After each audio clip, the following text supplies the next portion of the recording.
Nasıl geçeceğimizi aşıyoruz.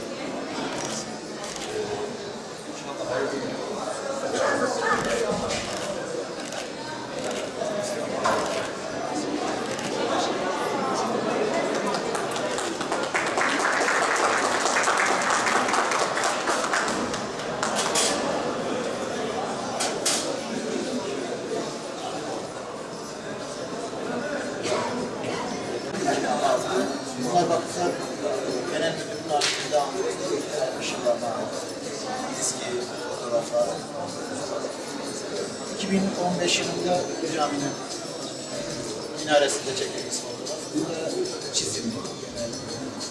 Bakımlar yine böyle bir proje yazmak. Güneydoğu cephenin sonra şurada burada binalar vardı. Onlar hepsi yıkıldı, yıktırıldı. Son hali bu. Şu anda o önceki evin üst katlı ismi dağılmış. Şu anda bu hali. Bu ay herhalde projede geçecek. Projede geçen seçimler başlayacak. Kalem işi süslemeler şu anda mevcut hali bu. Kurşunlu Cami Osmanlıların Diyarbakır'daki en önemli yapısıdır. Mimar Sinan'a esin kaynağı olmuştur. Diyarbakır'ın gözde eserleri arasındaydı ama maalesef 2015-2016 yıllarındaki terör olaylarında yakıldı.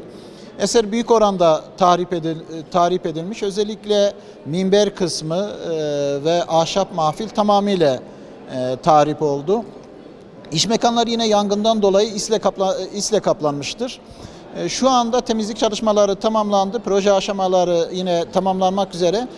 Türkiye'nin değişik üniversitelerde farklı bilim adamlarından oluşan bilim kurulu tarafında çalışmalar devam edilmektedir. İnşallah yakın zamanda restorasyon çalışmaları başlanacak. Ben kendim de bilim kurulu üyesindeyim. Hedefimiz 2 yıl içerisinde camiyi olabildiğince eski haline döndürmektir.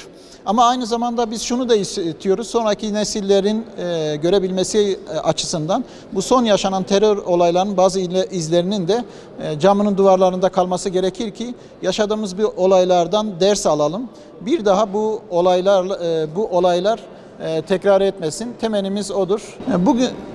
Bugünkü sergimizi açmamızın amacı Kurşunlu Camii'nin uğradığı tahribatı, Diyarbakır'ın neler yaşadığını yine göstermek amacıyla biz bugün sergiyi açtık. Kurşunlu Camii'nin terör olaylarından önceki halini ve sonraki halini birlikte görmüş olacaklar. Fakültemizin, üniversitemizin eğitim fakültesinin resim bölümündeki hocalarımız tarafından Kurşunlu Camisi'nin eski dönemiyle bu terör olaylarından sonraki fotoğraflarını gösteren bir sergi düzenlenmiştir. Bu sergide biraz sonra gezebilirsiniz. Yani terörden önceki haliyle terörden sonraki halini karşılaştıran çok yönlü bir sergi düzenlenmiştir. Bugün bu sergiyi de açıyoruz inşallah. Bu sergiyi izleyen ve dışarıdan gelen tüm bilim adamları bu sergiyi izledikten sonra terörün gerçekten tarihi ve kültürel eserlere nasıl tahribat verdiğini bilim gözleriyle göreceklerdir.